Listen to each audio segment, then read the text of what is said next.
Pannu math academy की इस नई वीडियो के ऊपर आप सभी का स्वागत है।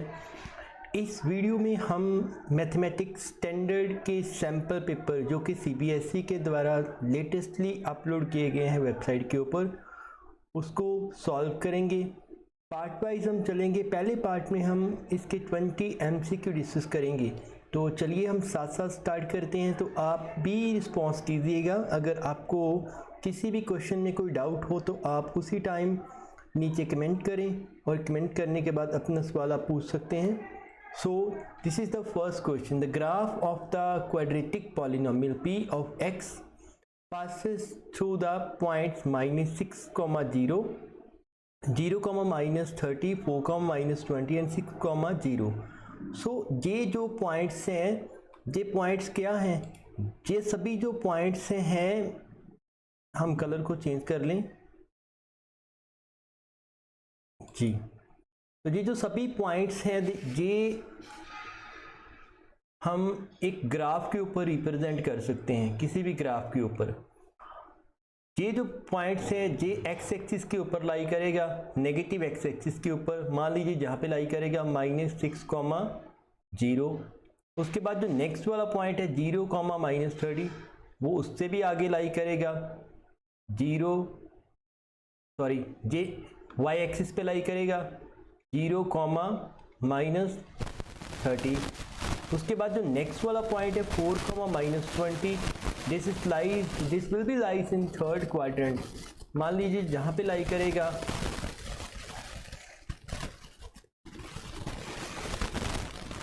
4, -20। अब हमने पता ये करना है the zeros of the polynomial की कौन सी हैं। यहाँ पे क्या लिखा इन x, ये जो पॉलिनोमियल है वो x वेरिएबल में है। इट मीन अगर वो x वेरिएबल में है तो हमने जो जीरोस आएंगी वो कहाँ पे आएंगी? वो x एक्सिस के ऊपर।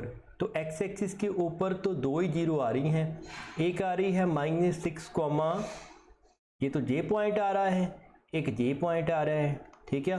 क्योंकि हमें पता है कि अगर पॉलिनोमियल x में है तो उसकी जो जीरोस है वो कभी ना कभी इसको क्या करेंगी? इंटरसेक्ट जरूर करेंगी। सो -6, 0 एंड 6, 0, ये वो दो पॉइंट हैं जिसमें से क्वाड्रेटिक पॉलिनोमियल की जीरोस पास जरूर करेंगे। लेकिन यहाँ पे क्या पूछा गया है? The zeros of the polynomial. So जो आपका x अब सीसा है ना कोऑर्डिनेट का, यानी कि -6, और इधर से क्या आ रहा है 6। So these are the two zeros of the given polynomial. तो इसकी कौन सी ऑप्शन ट्रू होगी? डी ऑप्शन ट्रू होगी। नेक्स्ट जो क्वेश्चन है, the value of k for which the system of the equation 3x - ky = 7 and 6x + 10y = 3 is inconsistent. हमें पता है कि दो तरीके के सॉल्यूशन होते हैं, एक तो होता है कंसिस्टेंट और एक होता है इनकंसिस्टेंट। हमें इसके बारे में जानकारी होनी बहुत ज़रूरी है। कंसिस्टेंट मतलब कंसिस्टेंट में दो होते हैं, एक तो होता है जिसे हम बोलते हैं इंटरसेक्टिंग लाइंस, इंटरसेक्टिंग लाइंस, और दूसरा क्या होता है? दूसरा होता है कोइंसिडेंट लाइन।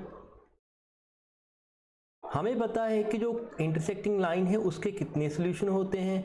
1 सॉल्यूशन। लेकिन जो कोइंसिडेंट लाइन है उसके कितने होते हैं? Infinitely many solution. हमने ये सॉल्व ही नहीं करना, हमें इसकी नॉलेज होनी भी जरूरी चाहिए।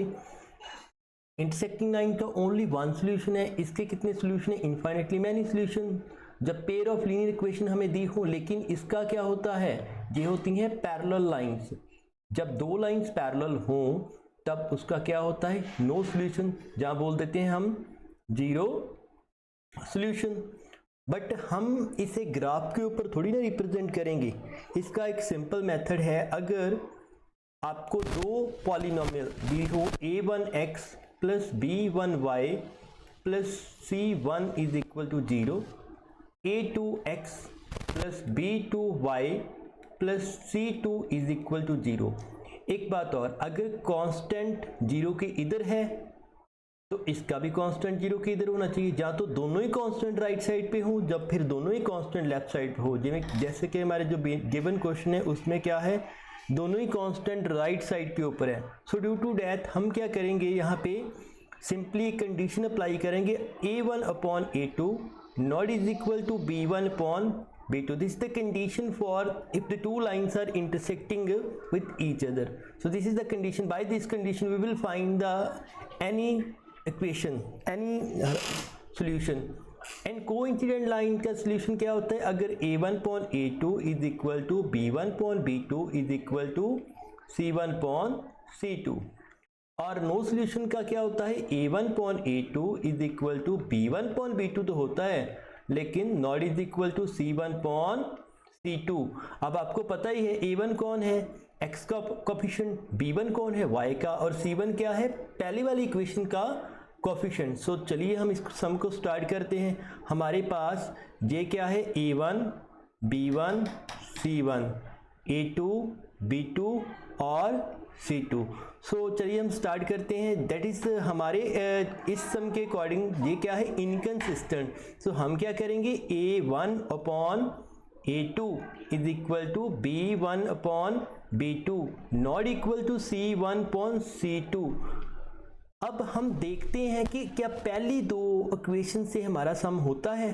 अगर हो जाए तो बहुत अच्छा होगा. अब हमारे पास a1 क्या है, ऊपर पहली कांस्टेंट, पहली इक्वेशन में x का कोफिशिएंट क्या है हमारे पास 3, नीचे a2 मींस सेकंड वाली इक्वेशन में x का कोफिशिएंट क्या है 6 इज इक्वल टू b1 क्या है हमारे पास y का coefficient that is minus of k, negative लगाना मत भूलिए अगर नेगेटिव है, upon b2 mean second equation का कोफिशिएंट दैट इज 10. सो हमारे पास जो स्टेटमेंट आई उसमें कांस्टेंट आ गया है जिसकी हमने वैल्यू फाइंड आउट करनी है. सो थर्ड वाले की लिखने की अब जरूरत नहीं है. सो अब हम क्या करेंगे, इसको सिंप्लीफाई, 3/6 10 को कर दीजिए मल्टीप्लाई, इधर क्या रह गया माइनस ऑफ k ओनली. अब आपको क्या करना है, कटिंग कीजिए, 3 1 का 3 3 2 का 6 2 1 का 2 एंड 2 5 का 10 that is minus of k is equal to 5. इधर के नेगेटिव को उधर ले जाइए, k is equal to minus of 5. So right option is B. So without solving you cannot give an answer of MCQ. अगर आप देते हो आंसर तो फिर ज़्यादा चांसेस गलत होने के ही होते हैं. तो आपको पहले नॉलेज होनी ज़रूरी होती है, उसके बाद ही आप आंसर दे पाओगे, अदरवाइज आप गलत ही करोगे. Third question, which of the following statement is not true. इनमें से कौन सी स्टेटमेंट जो ट्रू नहीं है. तो सभी स्टेटमेंट का हमें नॉलेज होना जरूरी है. पहली स्टेटमेंट क्या है, अ नंबर, कौन सा number, a number of seconds can be drawn at any point on the circle.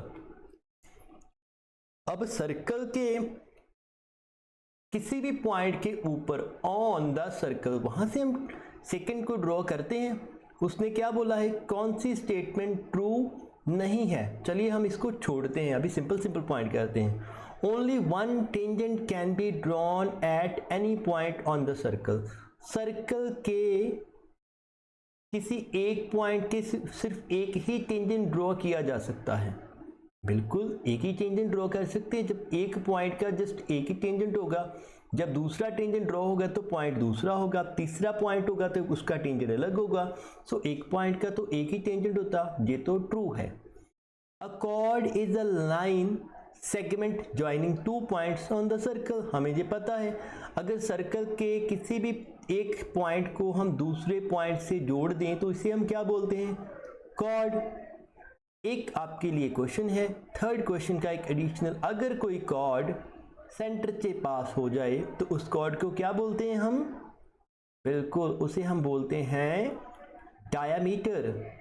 सो हम ये भी बोल सकते हैं the longest chord of circle it is also known as diameter. So ये भी ट्रू हुआ कि अगर किसी लाइन सेगमेंट सर्कल को जोड़ती है तो उसके भी हम क्या बोलते हैं, सेगमेंट कॉर्ड बोलते हैं. ये ट्रू है.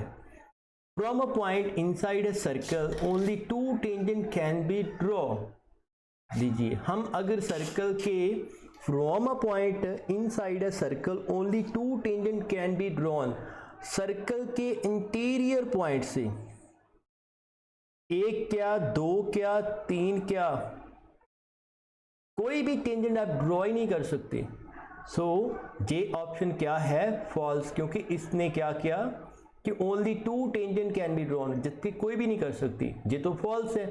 पहली ऑप्शन दोबारा देखते हैं, number of seconds can be drawn at any point on the circle, मतलब कह रहा है कि ये जो सर्कल है इसके इस पॉइंट पे आप सेकंड ड्रॉ करो, यहाँ पे करो, यहाँ पे करो, यहाँ पे करो, कहीं भी कीजिए, is possible. So these first 3 options are true and the last one, D option, is incorrect, false. So not true.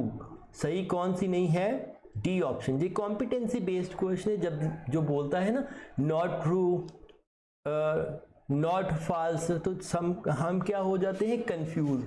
Not true का मतलब क्या है, नॉट ट्रू का मतलब ही है फॉल्स। तो आपने पहले एक स्टेटमेंट को करेक्ट कर लेना कि हमने फॉल्स को बीच में से फाइंड आउट करना है। Next, if nth term of AP, AP का तो आपको पता है arithmetic progression is 7n - 4, then the common difference of the AP. So हमें पहले एपी अगर हम सिंपल तरीके की देखें तो हमें क्या गिवन है, nth term of this AP is equal to 7n - 4। तो पहले हम क्या करते हैं, फर्स्ट टर्म को फाइंड आउट कर लेते हैं। और भी तरीके हैं लेकिन ये सिंपल है। n की जगह के ऊपर 1 पुट कीजिए, 7 1 4, दैट इज माइनस लिखेंगे यहाँ पे, 7 1 का 7 - 4 इट बिकम्स 3। तो फर्स्ट टर्म कितनी आ गई आपके पास, 3।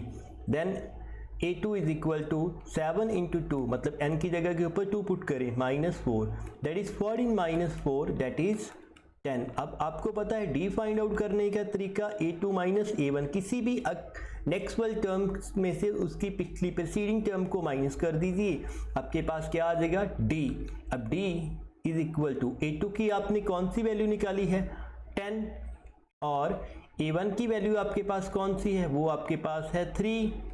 अब 10 में से 3 को अगर आप माइनस करोगे तो आपके पास क्या मिलेगा, 7। ये तो बिल्कुल सिंपल है, सिंपल से क्वेश्चन है, तो सिंपल से क्वेश्चन से आपके मार्क्स सिंपली आ सकते हैं। ये जो क्वेश्चन है ये आपको पता है सरफेस एरिया एंड वॉल्यूम के चैप्टर्स में से है, तो इसको हम देखते हैं। The radius of the base of right circular cone. So हमें पता है कोन, तो हमने ऐसा किया है, कोन का जो बेस है वो किस फॉर्म में है, वो तो सर्कुलर फॉर्म में है, चलिए सर्कल की फॉर्म में है। अब हमें क्या दिया गया है, the radius of the right circular cone and the radius of sphere are each 5 centimetre. हमें एक स्फीयर भी दिया हुआ है, ये भी हमें एक स्फीयर भी दिया हुआ है, स्फीयर को हम ऐसे लिखते हैं, इसका भी रेडियस हमारे पास 5 है और इस स्फीयर का रेडियस भी हमारे पास 5 है, नाल लगा दीजिए centimetre. If the volume of the cone is equal to volume of sphere, so हमें क्या दिया है, volume of cone is equal to volume of sphere. I think आपको फॉर्मूले आते होंगे। हमें पता है कि वॉल्यूम ऑफ कोन का formula 1/3 pi r square h and volume of sphere का फॉर्मूला 4/3 पाई r क्यूब। जहाँ पे हम r की वैल्यू को वेरी नहीं करेंगे, मैं r को r ही रहने देता हूँ, क्यों, क्योंकि यहाँ पे दोनों का r सेम ही है 5, सो अदरवाइज हम r को r1 r2 बोल सकते थे, ठीक है। h को h ही रहने देते हैं क्योंकि स्फीयर में कोई हाइट होती नहीं है। थोड़ा सिंप्लीफाई करते हैं, देखिए ऊपर इधर पाई है, इधर भी ऊपर पाई है, पाई के पाई कैंसिल हो जाएगी, नीचे 3 है, उधर भी 3 है, 3 के साथ 3 भी कैंसिल हो जाएगा। इधर r स्क्वायर है, अगर उसके नीचे गया 2 r कैंसिल हो जाएंगे, इधर एक ही r बचेगा। आपके पास क्या बचा, h is equal to r, h is equal to r। हमने क्या फाइंड करना है, हाइट, हमने क्या फाइंड करना है, height. So h is equal to, हमारे पास रेडियस कितना है 5, तो इट मीन अपना आंसर क्या आया 5 सेंटीमीटर, ऑप्शन ए। सो यहाँ पे एक चीज क्लियर है, अगर आपके पास एक है कोन और एक है स्फीयर। अगर दोनों का रेडियस सेम है और दोनों का वॉल्यूम भी बराबर है तो ओ वाले केस में क्या होगा, उसका रेडियस और हाइट क्या होगी, बराबर ही होगी। तो आशा करते हैं आपको समझ आ रहा होगा। नहीं आ रहा होगा तो हमें आप इस नंबर के ऊपर कांटेक्ट भी कर सकते हैं, मैसेज कर सकते हैं व्हाट्सएप के ऊपर। Next question, this is the trigonometry question. तो ट्रिग्नोमेट्री सभी को टफ लगती है, लेकिन इतनी भी टफ नहीं जितनी हमने बना रखी है। We have to given that tan theta is equal to 5/2 और हमने इस सम की वैल्यूज को फाइंड आउट करना है। पहली बात तो ये है, tan थीटा हमें 5/2 के बराबर दिया हुआ है। हमें क्या करना है, सबसे पहले तो एक राइट एंगल ट्रायंगल को ड्रॉ करना है, ठीक है, और इसका नाम हम रख देते हैं ए, बी और सी। जे हमारा tan के साथ जो एंगल है इसे हम बोलते हैं अक्यूट एंगल। और राइट एंगल ट्रायंगल में दो ही अक्यूट एंगल, एक तो यहाँ पे सी के ऊपर है, एक ए के ऊपर। जब थीटा वगैरह दिया हो तो मैं थीटा जहाँ पे लिखता हूँ, मान लीजिए ये थीटा है। हमें पता है अकॉर्डिंग टू पंडित बद्री प्रसाद हर बोले, that is sine cos tan secant and cot. क्या होता है कि पंडित बद्री प्रसाद हर बोले, एस का मतलब सोना चांदी तोले। हम पंजाबी में बोल देते हैं पग बन पर हौली हौली बन। अगर आप पंजाब से हो तो आप मुझे मैसेज कर सकते हो, मैं पंजाबी में भी क्लास लूँगा। लेकिन जो मेरे स्टूडेंट्स हैं जो अभी ऑनलाइन पन्नू मैथ एकेडमी के ऊपर जो क्लासेस मैं लगाता हूँ वो सभी हिंदी के students, so due to that उनकी वजह से मुझे ये सैम्पल पेपर जो हिंदी में सॉल्व करवाना पड़ रहा है। तो अभी आप भी चाहें तो आपके लिए भी पंजाबी में मैं करवा सकता हूँ, क्योंकि उन बच्चों को पंजाबी में समझने में थोड़ी सी दिक्कत आएगी, इसलिए उनके लिए ये हिंदी में ही क्लास है। सो हमें जो tan थीटा की वैल्यू दी है वो क्या दी है, 5/2। हमें के को लगाने की जरूरत नहीं है, जस्ट थीटा के सामने वाला परपेंडिकुलर। हमें पता है tan किसके बराबर है, P/B means perpendicular over base. अब यहाँ पे थीटा है, थीटा के सामने वाली लाइन कौन सी है, ये वाली। थीटा के सामने वाला परपेंडिकुलर होता है तो हमारे पास परपेंडिकुलर कितना हुआ, 5। जहाँ पे 90 डिग्री है, आपको पता है 90 डिग्री के साथ वाली जो लाइंस होती है उसमें एक होता है परपेंडिकुलर, एक होता है बेस। अगर थीटा के सामने वाला 5 जे परपेंडिकुलर, BC हो गया परपेंडिकुलर, फिर बेस अपना नीचे वाला हुआ उसको क्या बोलेंगे आप, 2। हमें थर्ड साइड फाइंड आउट करनी है with the help of Pythagoras theorem. चलिए हम लगाते हैं, that is AC square is equal to AB square plus BC square. अब AC आपके पास है नहीं, उसे हमने ढूंढना है, फाइंड आउट करना है। AB कितना है हमारे पास, 2 का स्क्वायर। BC कितना है हमारे पास, 5 का स्क्वायर। सो हमारे पास आ गया 4 + 5 25 आ गया, ठीक है, 5 का स्क्वायर 25 आ गया। तो हमारे पास ये हो गया, मुझे लगता है कि इस स्टेटमेंट में मैंने कुछ गड़बड़ कर दी है, भी चेक करना पड़ेगा, कोई बात नहीं, हम आंसर देखेंगे। डेट इज आ गया हमारे पास 29। इधर स्क्वायर इधर आके क्या हो गया, स्क्वायर रूट हो गया। मतलब हमारे पास AC की वैल्यू आ जाएगी 29 स्क्वायर रूट। यहाँ पे मुझे लगता है कि मेरा जो आंसर आना चाहिए था कुछ और आना चाहिए था, 5 में भी 12 होता यहाँ पे, तो 144 तो 13 आ जाता यहाँ पे। चलिए कोई बात नहीं, हम फिर भी सॉल्व करने की कोशिश करते हैं। हम जहाँ पे वैल्यूज हमें चाहिए, एक तो साइन थीटा की वैल्यू, एक चाहिए हमें कॉस थीटा की वैल्यू, ठीक है। सो हम साइन थीटा की वैल्यू हमें पता है किसके बराबर है, साइन थीटा हमारे पास है परपेंडिकुलर ओवर हाइपो के बराबर, मतलब हाइपोटेन्यूस के बराबर। अब थीटा के सामने वाला परपेंडिकुलर आपको पता है 5 है, और हाइपोटेन्यूस आपके पास कितना है 29 का अंडर। सिमिलरली आपको पता है कि कॉस थीटा आपका है बेस ओवर हाइपो के बराबर। अब बेस थीटा के सामने वाला परपेंडिकुलर तो 5 हुआ, बेस कितना आया 2, हाइपो फिर से सेम हुआ 29 स्क्वायर रूट। अब हम वैल्यू को पुट करते हैं। अब हम किस में वैल्यू को पुट करेंगे, हमारे पास जगह थोड़ी कम ही है। 4 sine theta plus cos theta 4 sine theta minus cos theta.